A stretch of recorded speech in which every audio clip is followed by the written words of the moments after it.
अस्सलाम वालेकुम class 8 students, क्या हाल है आपके। आपका पेपर होने वाला है साइंस का।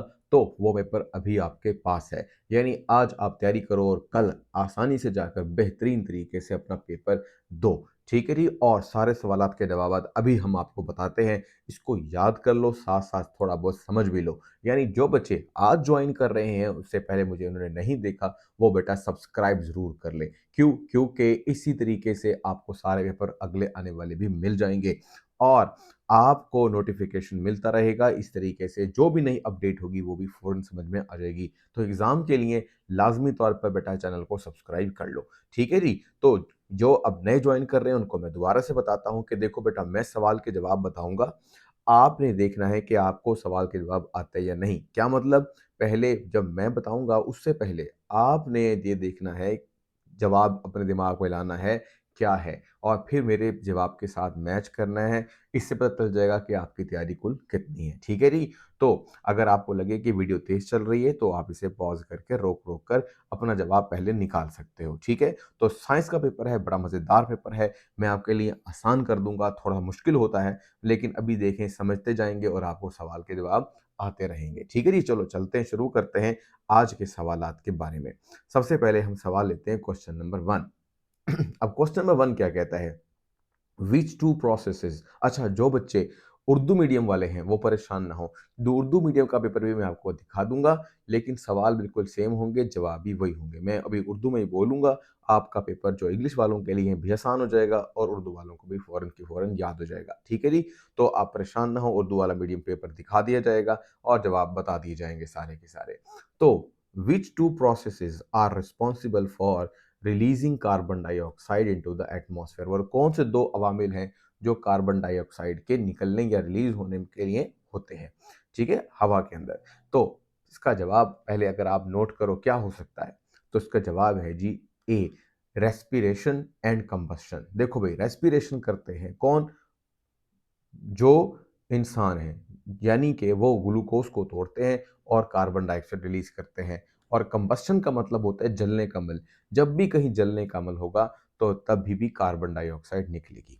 अब है question number 2। Which human activity is direct cause of the global warming. इंसान की वो कौन सी एक्टिविटी है जो डायरेक्टली क्या करती है, माहौल का टेम्परेचर बढ़ा देती है?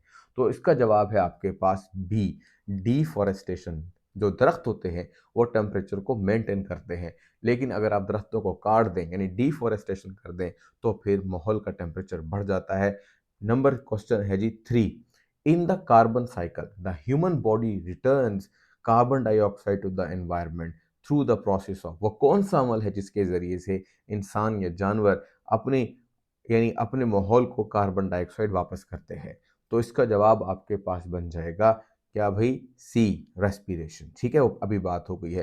रेस्पिरेशन में इंसान क्या करता है? ऑक्सीजन लेता है और कार्बन डाइऑक्साइड बनाता है। फिर यदि question number 4। Which part of the body act as a factor. वो कौन सी चीज है जो इफेक्ट करती है? फैक्टर यानी कि किसी भी रिस्पॉन्स के लिए अमल दिखाती है। ये समझ लीजिए कि आपको किसी ने अ, चुटकी काट ली तो आप क्या करोगे? वो आप करोगे क्या? भाग सकते हो वहां से, मार सकते हो, ये आपके मसल्स काम करते हैं। ठीक है। और इसी तरीके से सपोज करो आप गिरने लगे हो, तो ये गिरते हुए आप क्या करोगे? अपने हाथों को लंबा करोगे, गिरने से अपने आप को बचाओगे, या इर्द गिर्द की चीज को पकड़ने की कोशिश करोगे? तो ये जो आप कोशिश कर रहे हो किसके थ्रू कर रहे हो? फैक्टर के थ्रू। तो इसका जवाब जो आपके पास आ रहा है वो है बी, मसल्स एंड ग्लैंड्स। ठीक है। मसल तो आपको मूव करते नजर आते हैं आपके हाथ पैर की शक्ल में, और आपकी बॉडी के अंदर भी कुछ केमिकल पैदा होते हैं जिन्हें ग्लैंड्स कहते हैं। फिर आ जाए नेक्स्ट क्वेश्चन पर। क्वेश्चन नंबर है जी 5। विच part of the brain controls hunger and thrust. कौन सी चीज है जो भूख और प्यास को कंट्रोल करता है हमारी बॉडी में? हाँ भाई, इसका जो जवाब आपके पास आ रहा है वो है G D, hypothalamus. Question number 6। ये हमारे बेटा हाइपोथैलेमस ब्रेन का पार्ट होता है। क्वेश्चन 6 कहते हैं the largest part of the human brain that controls the conscious through the memory. कहता है वो हमारे ब्रेन का सबसे बड़ा हिस्सा बताओ जो कंट्रोल करता है हमारे कॉन्शियस को, यानी हमारी सोच समझ को, अकल को। ठीक है। और हमारी मेमोरी को। मेमोरी मतलब याददाश्त। तो इसका जवाब बनेगा, शाबाश, बी, सेरेब्रम। फिर उसके बाद नेक्स्ट क्वेश्चन पर आ जाओ। नेक्स्ट क्वेश्चन है the survival of the, question 7 है, the survival of the organism is better is the survival of organism in better environment is called, यानी इंसान का जो सर्वाइवल है वो के बारे में बताओ, वो कैसा होगा। तो उसका जवाब आपके पास आ रहा है बी, एडेप्टेशन के थ्रू होगा। मतलब बदलते हुए माहौल के साथ अगर इंसान या जानवर अपने आप को, या पौधे भी बन के अपने आप को तब्दील कर लें और हम आहंग कर लें और बर्दाश्त करने के काबिल हो जाएं, अगर इन्वायरमेंट हार्ड हो रहा है तो वो सर्वाइव कर जाएंगे। और अगर ऐसा कोई नहीं कर पाता है तो फिर मौत वाक़ई हो जाती है। इसलिए बहुत सारे जानवर जो पहले किसी ज़माने में थे अब वो नहीं है, क्योंकि उन्होंने सर्वाइव नहीं किया। और आप बड़े खुशनसीब हैं कि आप लोग सर्वाइव करके यहाँ तक पहुँचे। मतलब आपके पेरेंट्स और उनके पेरेंट्स और उनके पेरेंट्स ने अपने इन्वायरमेंट के साथ क्या की है, एडेप्टेशन की है, हम आहंग हो गए हैं उसके साथ।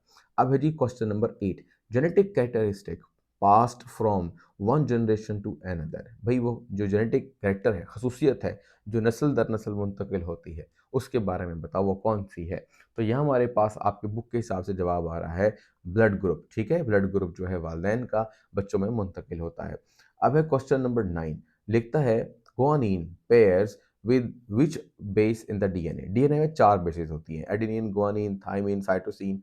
तो वो कहता है कि जो थाइमिन गुआनिन होगी वो किसके साथ शेयर करेगी या कह रहे जुड़ेगी। तो आपने याद कर लेना ऐसे AT@GC गवर्नमेंट कॉलेज ऐसे, यानी एडेनिन थाइमिन के साथ और गुआनिन साइटोसिन के साथ।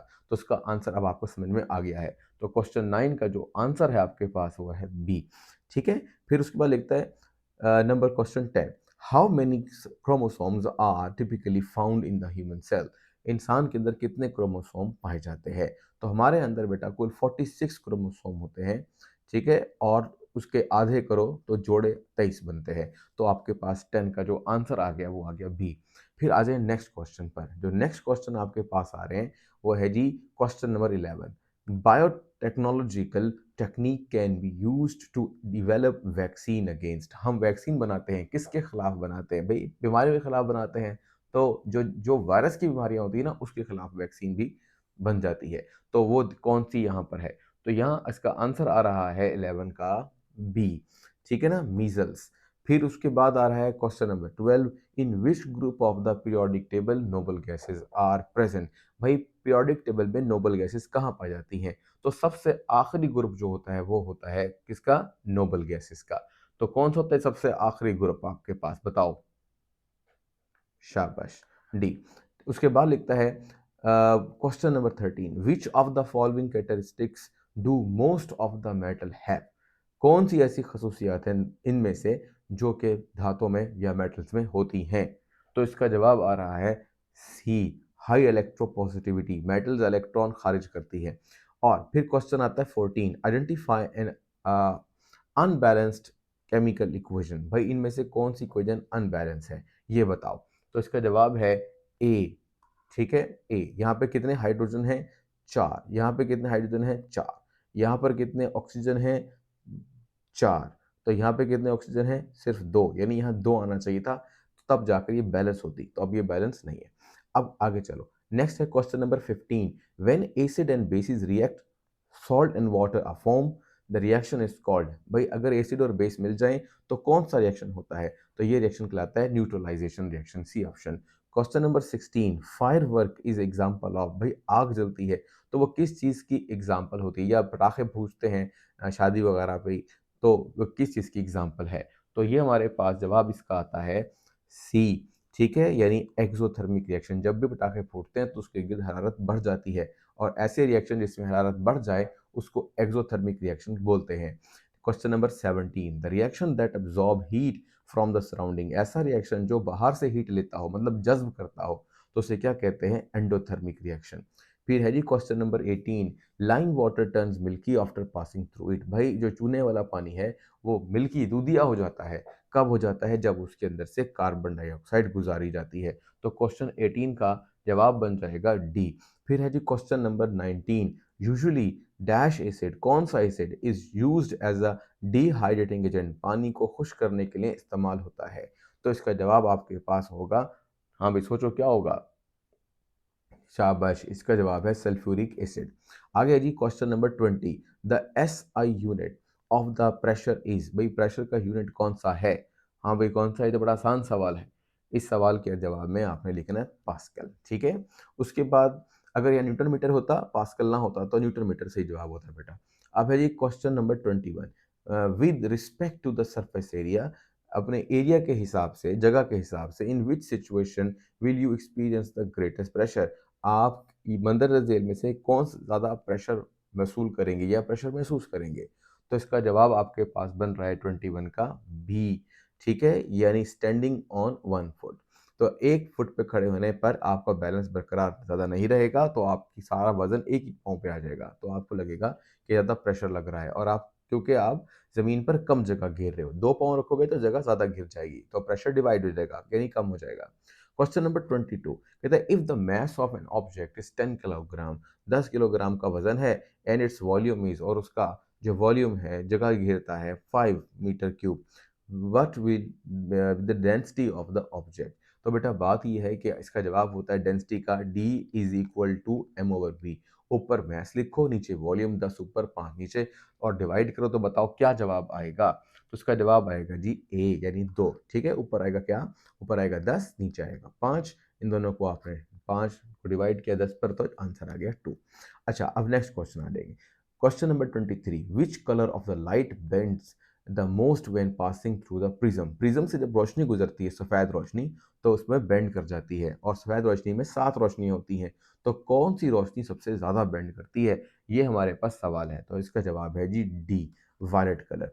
फिर यदि क्वेश्चन 24 में लिखता है, when we drive which property of the light enables us to see in the side of the mirrors. वो कौन सी प्रॉपर्टी है जिस या खसूसियत है जिसके बिना पर हम गाड़ी के अंदर जो साइड वाले शीशों पे देखें तो पीछे नजर आता है। तो जाहिर सी बात है, रोशनी टकराकर वापस आ जाती है हमारी आंख में, तो हमें पिछले वाली चीज नजर आने लगती है। बताओ वो कौन सी चीज है, टकराने के वापस आने वाली, रोशनी के टकराकर वापस आने वाली बात। तो जाहिर सी बात है वो होगा बी, उसे कहते हैं रिफ्लेक्शन, ठीक है, यानी पीछे आने वाली गाड़ियों का जो रिफ्लेक्शन है वो हमें नजर आता है।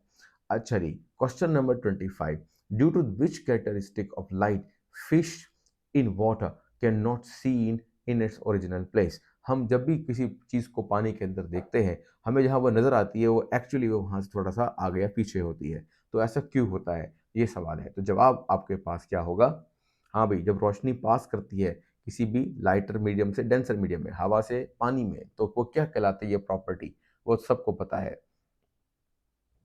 शाबाश, ये है जी रिफ्रैक्शन। फिर है जी question number 26, instrument use for measuring voltage, voltage मालूम करने वाला आला क्या कहलाता है। तो उसका जवाब है बेटा जी सी, वोल्ट मीटर, मीटर पैमाइश करने वाला। Question 27, which property of an electromagnet allows us या allows its polarity to be reserved reversed, यानी पोलैरिटी पॉजिटिव से नेगेटिव या नेगेटिव से, यानी जो चीज़ पहले पॉजिटिव वो नेगेटिव हो जाए, जो नेगेटिव पॉजिटिव हो जाए, ये पहले नॉर्थ थी वो साउथ हो जाए, जो पहले साउथ थी वो नॉर्थ हो जाए, इसे कहते हैं रिवर्स होना। तो वो कौन सी प्रॉपर्टी है जो रिवर्स कर देती है। तो इसका जवाब आपके पास आ रहा है डी, ठीक है, यानी डायरेक्शन ऑफ द करंट। अगर करंट एक सिंप से जाएगा तो डायरेक्ट तो इलेक्ट्रोमैग्नेट की डायरेक्शन मुख्तलिफ होगी, और अगर मुखालिफ सिंप से करंट आएगा तो मुख्तलिफ होगी, ठीक है। इसलिए हम बाजू का पंखा अगर में सर्किट लगाएं, यानी पंखे में तार लगाएं, अगर पंखे के अंदर कैपेसिटर की तार उल्टी लग जाए तो पंखा उल्टा घूमने लग जाता है, और अगर सीधी लग जाए तो पंखा सीधा घूमने लग जाता है। इसका मतलब है कि डायरेक्शन ऑफ करंट बदलने से क्या होता है, मैग्नेट भी मुतजाद या मुख्तलिफ या रिवर्स में काम करते हैं। अब है जी question number 28, the resistance of copper wire in the circuit is 50 ohm and the current passing through the circuit is 7 ampere, the voltage of the, भाई इसको अगर आप क्या करो, डिवाइड करो, तो क्या जवाब आएगा।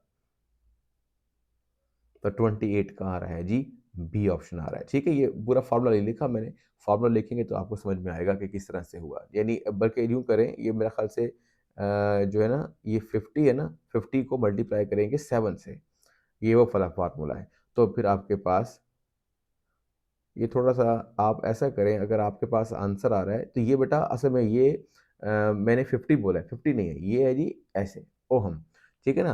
तो 5 बन गया, वो 5 मल्टीप्लाई बाय 7, तो ये बन जाएगा 35, 7×5 = 35, ऐसे होता है उर्दू में। क्वेश्चन नंबर 29 है, UPS stands for uninterrupted power supply, यानी 29 का जवाब क्या बन जाएगा, ए। फिर उसके बाद आता है question number 30, which of the following material is use for making bioplastic. भाई बायोप्लास्टिक बनाने के लिए क्या काम आता है, कौन सा मटेरियल काम आता है? तो जवाब है इसका ए, ठीक है, ग्लिसरॉल। ग्लिसरॉल या ग्लिसरीन एक ही बात है, ठीक है। इससे सोप भी बनता है, साबुन भी बनता है, इससे लिपिड चिकनाई भी बनती है। अब नेक्स्ट है question number 31, which is the name of the galaxy that include our solar system, यानी हमारा सोलर सिस्टम किस गैलेक्सी में है? तो उसका नाम मिल्की वे है। Question 32, what is the first stage of the stars life cycle called. भाई आपने पढ़ा होगा red giant, blue giant, dwarf, comet, ठीक है, ब्लैक होल, इस तरह की चीजें आप पढ़ के आए जिस चैप्टर के अंदर, उस चैप्टर के अंदर लिखा गया है कि एक स्टार की लाइफ जो होती है वो स्टार्ट होती है फिर इवन के एंड होती है। तो वो कहता है ये कौन सी स्टेज है जी, फर्स्ट स्टेज। तो जवाब इसका आता है डी। डी का मतलब है प्रो, ये प्रोटोस्टार ऐसे कह रहे हैं, ठीक है जी। प्रोटो मतलब पहले, प्रोटो का मतलब भी पहले होता है, तो प्रोटोस्टार यानी स्टार की पहली हालत। लो भाई ये आपका हो गया जी बेटा कौन सा हिस्सा, जो कि एमसीक्यूज हैं, सब आपका ऑब्जेक्टिव पार्ट है। अब आता है सब्जेक्टिव पार्ट। सब्जेक्टिव पार्ट में देखो क्वेश्चन 33 है और उसमें ए बी सी पार्ट है, ठीक है। उनमें से उनमें हर एक पार्ट का किसी का 2 नंबर है, किसी के 4 है, किसी के 4 है। इसी तरह फिर क्वेश्चन आ गया 34। 34 में भी इस तरह से आपके पास क्या है, 3 सवाल आए। फिर 35 में भी 3 सवाल है। इस तरह से आपके पास सवाल हैं और उनके अंदर उसके जुज हैं। और फिर 36 के अंदर भी इसी तरह से और 37 में भी हैं, ठीक है। अब हम इसके सवालों के जवाब करते हैं और हम देखते हैं कि हमें इसके सवाल के जवाब आए या नहीं आए, ठीक है। लेकिन इससे पहले अब वो जो मैं कह रहा था शुरू के अंदर कि जो उर्दू मीडियम वाले बच्चे हैं, बेटा सारा मैंने बोला तो उर्दू में ही है, सही है। तो अब उर्दू का आप पेपर एक बार देख लो, मैं इसको आहिस्ता आहिस्ता ऊपर की तरफ ले जा रहा हूँ। आपने स्क्रीनशॉट ले रहे हैं तो स्क्रीनशॉट ले लो, लिख लो तो भी अच्छी बात है, उसको बार बार करते भी रहो, लिखने से भी याद हो जाता है आपको, ठीक है। तो ये वही पेपर है, सेम टू सेम होगा, इसमें कोई मसला नहीं है, वही सारे ए बी सी डी वही जवाब आते हैं। अब आपने करना क्या है, अब इसका भी हिस्सा इंशाइया आ गया है। अब इस इंशाइया के हिस्से के अंदर जो जवाबात हैं वो मैं आपको बताने जाता हूँ। इस तरह आपको सवाल भी आ जाएंगे और साथ साथ जवाब भी पता लग जाएंगे। ये बेटा हमारे पास सवाल नंबर 33, ठीक है। मैंने जैसे कहा था एक सवाल में कई जुज्व हैं, तो देखो भाई जुज्व कहाँ लिखा है, ये आपके पास पहला हिस्सा लिखा है। दी गई फूड चेन में घास प्रोड्यूसर और उल्लू सेकेंडरी कॉर्निवोर है, ठीक है, ये उर्दू में लिखा हुआ है और इस तरह ऊपर इसके इंग्लिश में भी लिखा हुआ है। तो जवाब आपका क्या है वो आपने देखना है। यानी आपके पास एक चेन है कि घास कौन खाएगा और उसको कौन खाएगा और जिसको उल्लू खाएगा। तो बेटा जवाब ये है घास को घास का टिड्डा खाएगा और चूहा उसे खाएगा और आखिर में चूहे को उल्लू खा जाएगा। तो इसी तरह यहाँ पर भी grass, grass hopper, rat and owl, ये आपका जवाब है। बस इतना जवाब है। उसके बाद नेक्स्ट क्वेश्चन आ जाता है, इसको क्वेश्चन नंबर 2 कह लो। इसके अंदर आपके पास सवाल है कंपटीशन किसे कहते हैं और जवाब आपके पास क्या आएगा, वो यहाँ लिखा होगा व्हाट इज द कंपटीशन, ठीक है। इंग्लिश और उर्दू दोनों साथ साथ चल रही है, बस जवाब इसका देखते रहे। यहाँ से स्टार्ट होगा और यहाँ तक आपको करना है, यानी आपके पास जब मॉडल आंसर लिखा है उससे आगे शुरू करना है और यहाँ तक ख़त्म करना है। फिर उसके बाद नेक्स्ट पे देखो, ये क्वेश्चन है जी हमारे पास मजीद आगे, जहाँ जहाँ नंबर लिखे हुए हैं वो क्वेश्चन है हमारे पास, ठीक है। 4 नंबर का क्वेश्चन है और यहाँ से स्टार्ट करना है। एनर्जी के बहाव की तरतीब ऐसे है और यहाँ पर भी ऐसे है, बिल्कुल इसी तरीके से बेटा यहाँ पर भी आपने यहाँ से लेकर यहाँ तक लिख देना है। ये आपका सवाल तकरीबन कंप्लीट हो गया। अब नेक्स्ट क्वेश्चन शुरू हो गया 34। 34 में भी इसी तरह से ये एक सवाल है और उसका जवाब यहाँ से लेकर यहाँ तक है, ठीक है। ये जवाब आ गया पहले यानी 34 के पहले हिस्से का या पहले पार्ट का आंसर है। फिर उसके बाद दूसरे पार्ट आ गया, ये दूसरा पार्ट आ गया। इसका जो आंसर है वो आपके पास सेरेब्रम से लेकर और कंट्रोल करता है, यानी यहाँ से स्टार्ट करके सेरेब्रम से स्टार्ट कर लेंगे और आखिर में हाइपोथैलेमस। सेरेब्रम और हाइपोथैलेमस ये 2 इंपॉर्टेंट चीज़ें आपने लिखनी है। फिर आता है नेक्स्ट क्वेश्चन एक और वॉलेंट्री और इनवॉलेंट्री एक्शंस के बारे में, जो कि 4 नंबर का सवाल है। तो उसका जवाब भी वॉलेंट्री एक्शन से लेकर यहाँ तक है, यानी यहाँ से शुरू कर आप इसको वॉलेंट्री और इनवॉलेंट्री, ये 2 हिस्से हैं। ये वॉलेंट्री का हिस्सा बताया है और इनवॉलेंट्री भी आपने इसमें लिखना है, तो ये सारा आपने लिखना है, ठीक है, चाहे इधर वाला हो चाहे इधर वाला हो। और फिर उसके बाद आता है क्वेश्चन नंबर 35। अब इसका भी पहला पार्ट है, इस पहले पार्ट का जवाब जो है वो यहाँ से लेकर यहाँ तक है। इसका भी ये बेटा लिख लेना, वीडियो को रोक कर आसानी से लिख लेना, एक दो दफ़ा लिख लो, ये आपका क्वेश्चन फिर कहीं नहीं जाते, आपसे तैयार हो जाएंगे और ये क्वेश्चन आपके एग्जाम में भी आ जाएंगे। फिर उसके बाद आपके पास आता है नेक्स्ट, आपके पास एंडोथर्मिक और एक्सोथर्मिक रिएक्शन के बारे में। तो जवाब बेटा वहीं से ही है, यहाँ से लेकर आखिर तक, यानी एक्सोथर्मिक और एंडोथर्मिक दोनों चीज़ें यहाँ पे बता दी गई हैं। फिर इस पर फिर दोबारा एक क्वेश्चन आ जाता है और वो 4 नंबर का है, और फिर इस जवाब कहाँ रहता है, यहाँ से लेकर अंडे का पकना और आखिर तक। इसी तरह यहाँ पे भी है कुकिंग ऑफ एन एग से लेकर our room school, our room school. और उसके बाद लिखता है क्वेश्चन नंबर 36, इसका पहला पार्ट आ जाता है, पहले पार्ट का पहला जवाब यहाँ से शुरू होता है और यहाँ ख़त्म होता है, यानी कि यहाँ से the angle of the incidence. आपने वहाँ पर मॉडल आंसर की हेडिंग नहीं डालनी, ठीक है, आपने डायरेक्ट जवाब लिखना है, आपने लिखना है आंसर। आंसर लिखने के बाद और फिर आपने ये जो मैं बता रहा हूँ यहाँ से लेकर यहाँ तक वो आपने लिख देना है, ठीक है, मॉडल आंसर नहीं लिखना आपने। फिर आता है क्वेश्चन, रोशनी की रिफ्रैक्शन एंड ट्रांसमिशन की तारीफ करें, मतलब रिफ्रैक्शन एंड ट्रांसमिशन ये आपके पास आ रहा है। तो रिफ्लेक्शन एंड ट्रांसमिशन कहाँ से कहाँ तक होगा, ये जवाब यहाँ से लेकर यहाँ तक, यानी कि इधर से इधर तक होगा।